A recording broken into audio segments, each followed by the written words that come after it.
Hi everyone, in front of me I've got TECLAST T50 Pro, and let me share with you how to check the IMEI number of this device.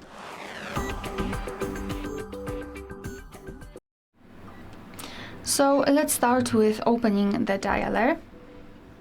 Enter the keypad and enter the code, which is *##06#. And as you can see by this code, we are provided with both IMEI numbers of this device. So let's tap on OK. And now let me show you another way through the settings. So let's open the settings, obviously. Here in this left section, we have to scroll all the way down to find About Tablet. And basically, this is what you will... Let me just go back. This is what you will see after tapping on About Tablet. So now all you have to do is to scroll down a little bit to find this option right here. And as you can see, we've got both IMEI numbers for both SIM slots. Of course, you have to tap on the specific one to check the exact number.